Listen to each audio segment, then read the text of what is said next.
एक गांव में एक बहुत बड़ा जमींदार रहता था, जिसे अल्लाह ताला ने बेहिसाब नेमतों से नवाज रखा था।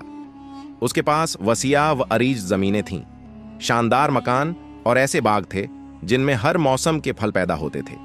गाय, भैंसें, बैल और एक अरबी नस्ल के गधे समेत उसके पास कई कीमती जानवर थे। बैल से खेतों में हल चलाने का काम लिया जाता, जबकि गधा जमींदार की सवारी के लिए मखसूस था। एक दिन इत्तेफाक से एक फकीर उधर आ निकला। जमींदार चूंकि नरम दिल और रहम पसंद इंसान था, उसने फकीर की बड़ी खातिरदारी की। उसे अपने घर में ठहराया और खाने पीने और आराम का बेहतरीन इंतजाम किया। चंद दिन बाद जब फकीर वहां से रुखसत होने लगा तो जमींदार से बोला, चौधरी, तुमने मेरी जो खिदमत की है मैं उसे कभी नहीं भूलूंगा।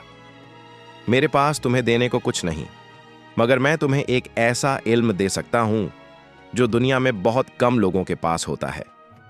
मैं जानवरों और हैवानों की बोलियां समझता हूं। अगर चाहो तो यह इल्म मैं तुम्हें सिखा दूं, मगर एक शर्त है कि तुम यह राज कभी किसी को नहीं बताओगे। अगर तुमने ऐसा किया तो तुम जिंदा नहीं रह सकोगे। जमींदार ने फौरन वादा किया कि वह यह राज किसी पर जाहिर नहीं करेगा और फकीर का एहसान उम्र भर याद रखेगा। फकीर ने उसे वह इल्म सिखाया और रुखसत हो गया। अब जमींदार जानवरों की जुबान समझने लगा था।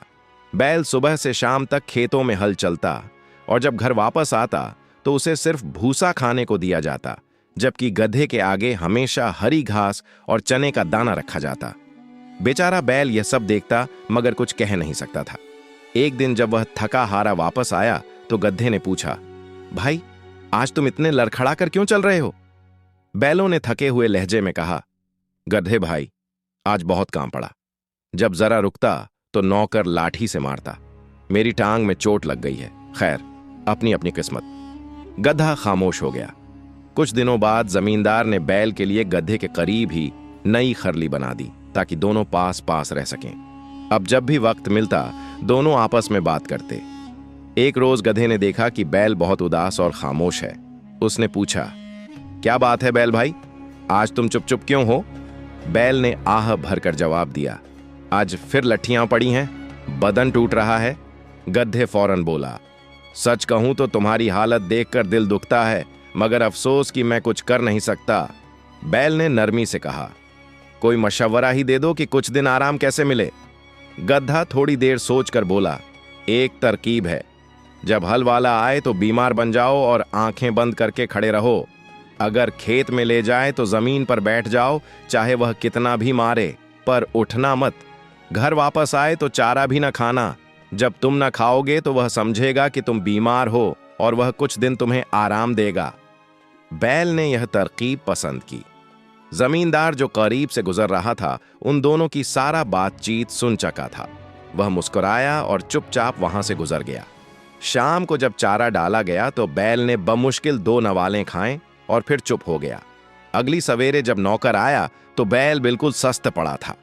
वह दौड़ता हुआ मालिक के पास गया और बोला, मालिक, बैल बीमार लगता है, न खाता है न चलता है, खेत कैसे जुटवाए?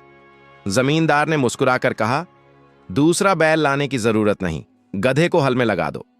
यह सुनकर गधे की शम्मत आ गई। वह जो हमेशा आराम करता था अब दिन भर हल में लग गया, मार खाई, थक गया। और शाम को जब वापस आया तो बैल ने खुशी से उसका शुक्रिया अदा किया। गधा चुप रहा। उसके दिल में अफसोस और पछतावा था कि उसने खुद अपने लिए मुसीबत मोल ली। दूसरे दिन सवेरे हुई तो फिर हल वाला आया और हस्बे मामूल गधे को पकड़कर खेतों में ले गया। गधा दिल ही दिल में सोच रहा था कि क्या मुसीबत गले पड़ गई है। काश कल वाला मशवरा न दिया होता। सारा दिन वह धूप में हल खींचता रहा। शाम को जब वह थका हारा वापस आया तो बैल ने हंसबाज जैसा कहा, भैया, तुम्हारी मेहरबानी से आज मैंने जी भर के आराम किया। तुम्हें अल्लाह खुश रखे, तुम्हारी उम्र दराज हो। बैल की यह बात सुनकर गधे के दिल में गुस्से और पछतावे की लहर दौड़ गई, मगर वह खामोश रहा। रात को जब दोनों खड़े थे तो गधे ने सोचा कि अब तो कुछ न कुछ करना ही पड़ेगा, वरना मेरी तो जान ही चली जाएगी। अगले दिन फिर सवेरे हल वाला आया और गधे को पकड़कर खेतों की तरफ ले गया। जमींदार भी दूर से देख रहा था। और हंस रहा था कि अपने ही चालाकी के मशवरे ने गधे को कैसा सबक सिखाया है। सारा दिन गधा पिसता रहा, लट्ठियों की चोटें खाता रहा और थकान से चूर चूर होकर शाम को वापस आया। बैल ने फिर शुक्रगुजारी के अंदाज में कहा, भाई, तुम्हारे एहसान का बदला मैं कभी नहीं चुका सकता। आज तो मेरी जान ही जैसे नई हो गई है। मगर गधा गुस्से से बोला, बस करो बैल भाई, इन बातों को रहने दो। तुम्हें क्या खबर कि आज मैंने मालिक की जुबान से कितनी खतरनाक बात सुनी है? बैल ने चौंक कर पूछा, क्या हुआ? कैसी बात? फौरन बताओ, मेरा दिल तो बैठा जा रहा है। गधा आहिस्ता आवाज में बोला, मैंने मालिक को अपने नौकर से कहते सुना है कि अगर बैल वास्तव में बीमार है और अब उठने के काबिल नहीं रहा तो कल कसाई को बुला लेना ताकि उस पर छुरी चला दी जाए। यह सुनते ही बैल के कान खड़े हो गए। उसका सारा बदन कांपने लगा और वह हड़बड़ा कर बोला, ऐ गधे भाई, ये क्या कह रहे हो? अगर वाकई ऐसा हुआ तो मेरी तो जान ही चली जाएगी। अब तुम ही कुछ बताओ कि मैं क्या करूं? गधा फौरन बोला, मैं तो तुम्हारा खैर ख्वाह हूं। मेरा मशवरा यह है कि तुम फौरन तंदुरुस्त बन जाओ। अभी से चारा खाना शुरू करो, परात साफ कर दो और सुबह जब हल वाला आए तो खुशी खुशी उसके साथ चले जाना। बैल ने यह बात सुनकर फौरन परात की तरफ मुंह किया और चारा खाना शुरू कर दिया।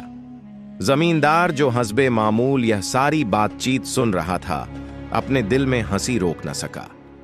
अगली सवेरे जब जमींदार अपनी बीवी के साथ बैल के पास पहुंचा तो बैल फुर्ती से उछलने लगा, दुम हिलाने लगा।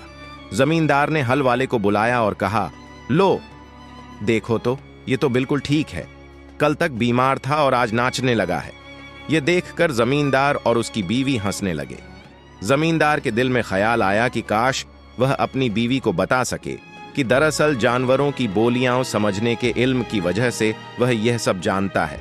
मगर उसे फौरन फकीर की बात याद आ गई कि अगर यह राज किसी को बताया तो वह जान से जाएगा। लिहाजा वह चुप रहा, मगर हंसी उसके चेहरे से छिप न सकी। एक दिन जमींदार की बीवी ने शौहर को देखकर पूछा, चौधरी, तुम अक्सर यूं मुस्कुराते क्यों रहते हो? कभी खुद से बातें करते हो और कभी हंसते हो। आखिर राज क्या है? जमींदार ने चौंक कर बीवी की तरफ देखा। वह फकीर की बात याद करके घबराया। बेगम, चूंकि समझदार मगर जिद्दी मिजाज की थी, उसने कहा, मैं देख रही हूं कि कुछ न कुछ बात है जो तुम मुझसे छुपा रहे हो। तुम्हें कसम है, सच बताओ। जमींदार ने टालने की कोशिश की, मगर बीवी न मानी। वह नाराज हो गई और बोली, अगर तुम मुझे सच नहीं बताओगे तो मैं खाना नहीं खाऊंगी। जमींदार अंदर ही अंदर परेशान था। आखिर एक दिन उसने कहा, ठीक है, कल सवेरे तुम्हें वह बात बताऊंगा जिसके लिए तुम जिद कर रही हो। जमींदार सारी रात करवटें बदलता रहा। सुबह की अजान के साथ ही उसकी आंख खुली तो उसने देखा कि बैल, गधा, मुर्गा और मुर्गी सब अपनी अपनी आवाजों में कुछ बातें कर रहे थे। उसने गौर किया तो मुर्गा अपनी मुर्गी से कह रहा था, मेरी जान, मैंने तो अपनी जिंदगी में कभी ऐसी बेवकूफी नहीं देखी। मालिक मरने जा रहा है और सिर्फ अपनी बीवी की जिद के आगे झुकने के कारण। मुर्गी ने हैरान से पूछा, फिर वह क्या करे? मुर्गा फख्र से गर्दन अकड़ाते हुए कहा, मैं होता तो उसे सबक सिखाता। मेरी बीवी अगर ऐसी जिद करती तो मैं उसे 2 थप्पड़ मारता, वह फौरन सीधी हो जाती। यह बात सुनकर जमींदार को एक झटका सा लगा। उसे अपनी हालत पर हंसी भी आई और शर्म भी। जमींदार वापस अंदर आया। बीवी जाग चुकी थी और उसके इंतजार में बैठी थी। बीवी बोली, चौधरी, आज तो तुम्हें वह राज बताना ही पड़ेगा। जमींदार ने हल्की सी मुस्कुराहट के साथ कहा, अच्छा, अगर तुम इतनी ही जिद्दी हो तो पहले मेरे लिए नाश्ता तो बना दो, फिर सब कुछ बताता हूं। बीवी खुश हो गई और बावर्ची खाने में चली गई। जमींदार ने सोचा कि मैं भी अपनी बीवी को थोड़ा सा सबक सिखाऊं ताकि वह जिद करना ही छोड़ दे। जैसे ही बीवी नाश्ता लेकर आई, जमींदार ने अपनी मसनूई संजीदगी बरकरार रखते हुए कहा, मैं तुम्हें वह राज बताने वाला हूं, मगर पहले तुम वादा करो कि घबराओगी नहीं। बीवी ने फौरन कहा, हां हां, मैं वादा करती हूं। जमींदार ने तंजीहा अंदाज में कहा, तो सुनो, आज सवेरे मुर्गा मुझसे कह रहा था कि तुम्हारी जगह में होता तो अपनी जिद्दी मुर्गी को 2 थप्पड़ मारता तो वह सीधी हो जाती। यह सुनकर बीवी का चेहरा लाल हो गया, मगर जमींदार हंसने लगा। वह बोला, अब समझो, अगर मैं अपनी बीवी की जिद में आकर वह राज बता देता तो आज मेरी जान चली जाती। मगर अब मैं समझ गया हूं कि खामोशी कुछ वक्तों में सबसे बड़ा इल्म होती है। बीवी ने शर्मिंदगी से सर झुका लिया और कहा, मुझे माफ कर दो, मैंने तुम्हें परेशान कर दिया। जमींदार ने मुस्कुराकर कहा, बस मैं यही तुमसे चाहता था। इस वाकये के बाद जमींदार और उसकी बीवी के बीच मोहब्बत और समझदारी और बढ़ गई। जमींदार ने उस दिन के बाद कभी भी जानवरों की बोलियां समझने का इल्म किसी के सामने जाहिर न किया। जिंदगी में कभी भी दूसरों के मामलों में बलामकसद दखल नहीं देना चाहिए। गधे ने बैल की हमदर्दी में आकर उसे जो चालाकी सिखाई, आखिरकार उसी के गले पड़ गई। नेकी अगर अक्ल के बिना की जाए तो नुकसानदेह साबित होती है। कुछ राज ऐसे होते हैं जिन्हें छिपाना ही बेहतर होता है। जबान और सब्र पर काबू रखने वाला ही दाना और कामयाब इंसान होता है।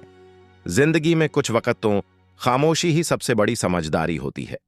जमींदार के लबों पर हमेशा एक ही बात रहती, जिसका काम उसी को साझे, जिसका काम है वही बेहतर कर सकता है, और अक्लमंद वही है जो अपनी जबान और राज पर काबू रखे।